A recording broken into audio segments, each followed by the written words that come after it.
ഒരു 12 മണിയാകുമ്പോഴേക്കും മാർക്കിടാൻ വരുന്നവർ വരും. ഞങ്ങൾക്ക് ഏതായാലും ഞങ്ങൾക്ക് കിട്ടും എന്ന് ഉറപ്പാണ്. കാരണം ഈ ഉണ്ണീശോയും കൂടി നന്നായി കഴിഞ്ഞാൽ ഞങ്ങൾക്ക് തന്നെ കപ്പ് കിട്ടും എന്നുള്ള ഉറപ്പുണ്ട്. അങ്ങനെ ഒരു 12 മണിയാകും. ഇനി എന്ത് ചെയ്യും എന്നൊക്കെ ആലോചിച്ചപ്പോൾ എനിക്കൊരു ബുദ്ധി തോന്നി, ഒരു കാര്യം ചെയ്യാം, നമുക്കൊരു സിൽക്ക് തുണി എടുത്ത് ഈ മുറിഞ്ഞു പോയ ഭാഗത്ത് ഇങ്ങനെ ഉണ്ണീശോനെ പുതപ്പിക്കാം. അതിൻ്റെ അടിയിൽ കാലുകളൊക്കെ ഉണ്ടാവുമല്ലോ, ഇനി പിന്നെ തുണി പൊക്കി നോക്കേണ്ട കാര്യമൊന്നുമില്ല കാലുണ്ടോ എന്നുള്ളതൊക്കെ. അങ്ങനെ ശരി എന്നൊക്കെ പറഞ്ഞ് ഒരു ചെറിയ സിൽക്ക് തുണിയെടുത്ത് ഞാൻ എൻ്റെ ചേച്ചിയുടെ അടുത്ത് നിന്ന് വാങ്ങിക്കൊണ്ടുവന്ന് അതിനെ കവർ ചെയ്തങ്ങനെ ഇട്ടു. ബേബീനെ ഒരു കണക്കിന് അവിടെ നിന്ന് പറഞ്ഞയച്ചു, ഇവിടുന്ന് എന്നൊക്കെ പറഞ്ഞയച്ചു. അങ്ങനെ മാർക്കിടാൻ വേണ്ടി ഈ പള്ളിയിൽ നിന്നുള്ള ആളുകൾ വന്നു. അവർ വന്നു ഞങ്ങളുടെ പുൽക്കൂടൊക്കെ നോക്കി കണ്ട് അവർ കടലാസിൽ എന്തോ കുറിച്ചിട്ടു. എനിക്ക് മനസ്സിലായി ഞങ്ങൾക്ക് തന്നെയാണ് ഈ വർഷത്തെ ഏറ്റവും നല്ല പുൽക്കൂടിനുള്ള സമ്മാനം കിട്ടുക. ഈശോ മിശിഹായ്ക്ക് സ്തുതിയായിരിക്കട്ടെ അച്ചോ. എപ്പോഴും എപ്പോഴും സ്തുതിയായിരിക്കട്ടെ. അപ്പനില്ലേ വീട്ടില്? ഉണ്ടച്ചോ. വിളിക്കണ്ട, ഞാൻ നീ ഉണ്ടാക്കി പുൽക്കൂടൊന്ന് കാണാൻ വന്നതാ. വരണോ അച്ചോ, എന്നിട്ട് മാർക്കിടണം. ഈ തവണ ഞാൻ തന്നെയായിരിക്കും ഫസ്റ്റ്. അത് ഞാൻ തീരുമാനിച്ചോളാം. അല്ല, നിന്നെ ഇപ്പൊ പള്ളിയിലൊന്നും കാണാറില്ലല്ലോ. കർത്താവിലുള്ള വിശ്വാസം കുറഞ്ഞു പോയോ? വീട്ടിലെ എല്ലാവരും വന്ന് കർത്താവിനെ ബുദ്ധിമുട്ടിക്കണ്ടെന്ന് കരുതിയാ. ബാക്കി എല്ലാവരും വരുന്നുണ്ടല്ലോ. ഞാനും അപ്പനും ഇത്തിരി പിന്നോക്കമാണ്. ഞായറാഴ്ച എങ്കിലും പള്ളിയിൽ വന്ന് കുർബാന കൈക്കൊള്ളണം. കർത്താവിനെ മറന്ന് എന്ത് ചെയ്താലും രക്ഷപ്പെടാൻ പോണില്ല.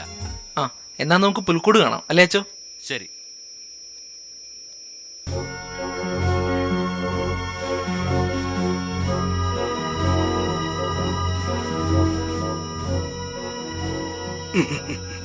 നന്നായിട്ടുണ്ട്.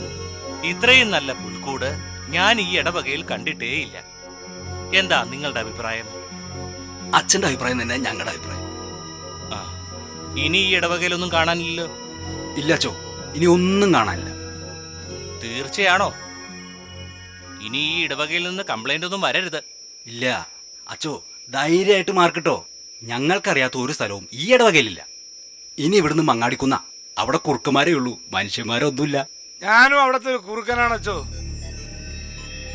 എനിക്ക് ചില്ലറ കാര്യം പറയാനുണ്ട്. ബേബി, നീ മദ്യപിച്ചിട്ടുണ്ട്. നീ നല്ല ലഹരിയിലാണ്. ഇങ്ങനെ മദ്യപിക്കാൻ പാടുണ്ടോ? അച്ഛൻ ഇന്ന് ക്രിസ്മസ് ആണെന്ന് അറിഞ്ഞൂടെ? ഇന്ന് മദ്യപിക്കാത്തവൻ ക്രിസ്ത്യാനിയാണോ? അല്ലച്ചോ, ഇതൊക്കെ തെറ്റാണ്. അച്ഛൻ അറിയാലോ, 33-ാമത്തെ വയസ്സിൽ കർത്താവിനെ യഹൂദന്മാർ കുരിശിൽ തറച്ചു. യഹൂമാര് ചെയ്തതോ? ഇവർ ചെയ്തതോ?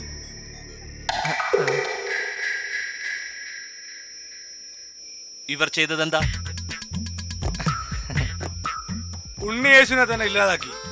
അച്ഛനൊരു കാര്യം ചെയ്യും, ആ ഉണ്ണിയേശുവിന്റെ തിരുവസം ഒന്ന് മാറ്റി നോക്കിയേ.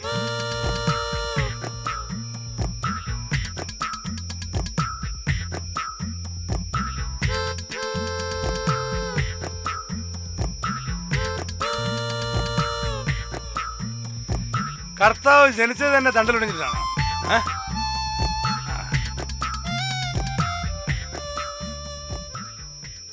ആ സമയത്ത് പെട്ടെന്ന് ഈ ബേബി എവിടെ നിന്നാണ് പ്രത്യക്ഷപ്പെട്ടതെന്നറിയാം. ഇയാൾ ഒന്നുകൂടെ അടിച്ച് ഫിറ്റായിട്ട് വന്നിട്ട് ഇയാൾ ഉറക്കെ പറയാണ്, നിങ്ങളൊരു കാര്യം ചെയ്യണം.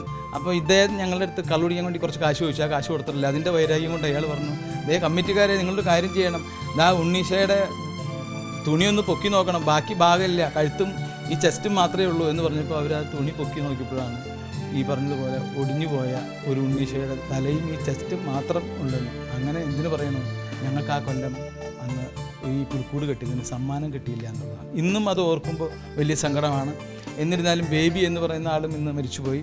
അദ്ദേഹം ആ ചെയ്തത് കൊണ്ടായിരിക്കും ഒരു പക്ഷേ എനിക്ക് ഇന്ന് ഈ കാര്യം പറയാനായിട്ട് സാധിച്ചു.